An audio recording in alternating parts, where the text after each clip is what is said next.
তাহলে আপনাদের কেন মুক্তি হচ্ছে না? কেন জানেন না? একটা ছোট্ট গল্প বলি, তাহলে বুঝতে পারবেন। এই রাজা পরীক্ষিতের কথা শুনে কোন এক জনৈক রাজা তিনি ঘোষণা করলেন, আমাকে যদি 7 দিনের মধ্যে ওই ভাগবত শ্রবণ করি যে ওই রাজা পরীক্ষিতের মতো ভগবত প্রাপ্তি করাতে পারে, তাকে আমি আমার রাজত্ব সব দিয়ে দেব।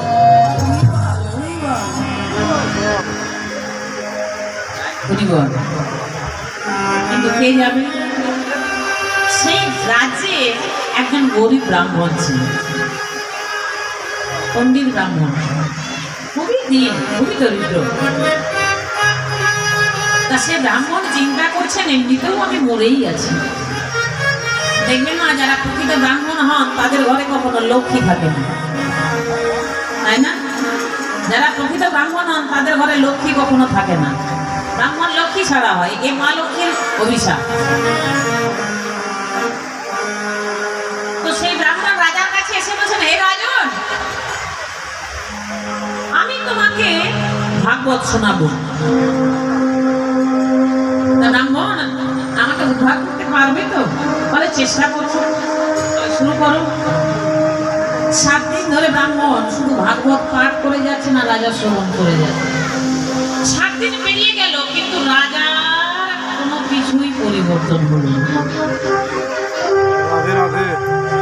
তখন রাজা সৈন্যদের বলছেন, কে আছিস? এই ব্রাহ্মণকে মেরে কারাগারে নিক্ষেপ কর। তখন ব্রাহ্মণ বলছে, রাজন, আমি তো চেষ্টা করেছি, আমি চেষ্টা তো করেছি, আপনার উদ্ধার না হলে আমার কি করার আছে বলুন? রাজা তো, রাজাদের একটু দম্ভ বেশি, অত কথা আমি শুনতে চাই না। আমি যেটা বলেছিলাম সেটা তুমি করতে পারোনি, তাই আজ থেকে তুমি কারাগারে বন্দি করো। সেই ব্রাহ্মণে একটি বিবাহযোগ্য কন্যা ছিল।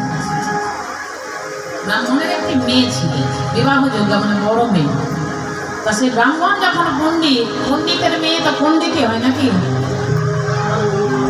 তা সে যখন শুনলো যে তার বাবাকে রাজা কারাগারে বন্দি করে রেখেছে, সে ছুটে গেল রাজার কাছে। রাজার কাছে গিয়ে বলছে, রাজন,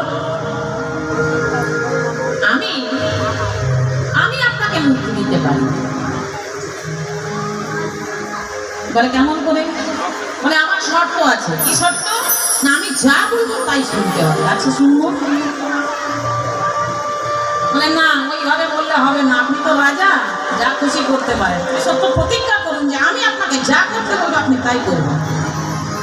রাজা সত্য প্রতিজ্ঞা করলেন। বেশ, এই ব্রাহ্মণ কন্যা, আমি কথা দিচ্ছি, হাতে গঙ্গার জল দিয়ে এই তুলসী নিয়ে, যে তুমি আমাকে যা বলবে তাই করবো, করবো, করবো। তখন সেই ব্রাহ্মণ কন্যা রাজাকে বলছে যে শুধু আপনি না, আপনার সৈন্যদের বলুন যে আমি যেটা করতে বলবো তারা সেটাই করবে। বেশ, তাহলে রাজন, সবার আগে আপনি সিংহাসন থেকে নেমে আসুন। রাজা যেই না সিংহাসন থেকে নেমে এলেন, সঙ্গে সঙ্গে সেই ব্রাহ্মণ কন্যা সিংহাসনে গিয়ে বসলেন। রাজা তখন মনে মনে বলছে, এই ব্রাহ্মণ কন্যার পেটে পেটে এত ছেলে। এবার ব্রাহ্মণ কন্যাকে বলছে, কি ব্যাপার, তুমি আমাকে সিংহাসন থেকে নামালে, নিজে সিংহাসনে গিয়ে বসলে?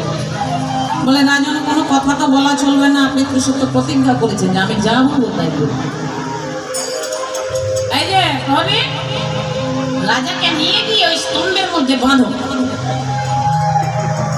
দড়ি নিয়ে এসো। এবার দড়ি দিয়ে নিয়ে গিয়ে রাজাকে স্তম্ভের মধ্যে বেঁধে দিয়েছে। হাত পা সব বেঁধে দিয়েছেন রাজা। এবার সেই ব্রাহ্মণ কন্যা বলছেন, রাজন, কেমন লাগছে? একজন রাজা, তাকে যদি রাজ সিংহাসন থেকে নামিয়ে দিয়ে এমন ভাবে বেঁধে রাখা হয়, তার কেমন লাগে? বলছে, রাজন, এবার আপনি এক কাজ করুন তো, আপনার ওই হাত পা যে বাঁধা আছে না দড়ি দিয়ে, ওগুলো সব খুলুন। কি সম্ভব? আমাকে তুমি প্রহরে দিয়ে হাত পা সব বেঁধে রেখেছো, তা আমি কেমন করে খুলবো? নিতাই গৌর হরিবল। তখন সেই ব্রাহ্মণ কন্যা বলছে, হে রাজন, আমাকে আপনি ক্ষমা করুন। আমি যদি আপনার প্রতি এই আচরণটা না করতাম, আপনাকে বোঝাতে পারতাম। কারণ কি জানেন? আপনি যখন নিজে বাঁধা আছেন, আপনি তো নিজের বাঁধন খুলতে পারছেন না। আপনি যখন নিজের বাঁধনটাই খুলতে পারছেন না, অন্য কাউকে নিশ্চয়ই খুলতে পারবেন না বাঁধন। অন্য কেউ যদি বাঁধা থাকে তাকে খুলতে পারবেন? তাহলে নিজের বাঁধনটাও খুলতে পারবেন না, অপরের বাঁধনটাও খুলতে পারবেন না। কেন না? আপনি বদ্ধ অবস্থায় আছেন। লক্ষ্য করুন মা কি বলছেন, খুব মূল্যবান কথা। সেই ব্রাহ্মণ কন্যা বলছেন, আমার পিতা ব্রাহ্মণ হতে পারেন, পণ্ডিত হতে পারেন, কিন্তু তিনি তো সেই বদ্ধ জীব। একটা বদ্ধ জীব কখনো আরেকটা বদ্ধ জীবকে মুক্ত করতে পারে না।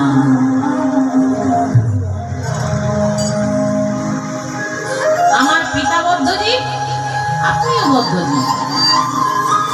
তখন রাজন বলছেন, হে ব্রাহ্মণ কন্যা, তাহলে রাজা পরীক্ষিত তার কিভাবে ভগবত প্রাপ্তি হলো, তার কি করে উদ্ধার হলো?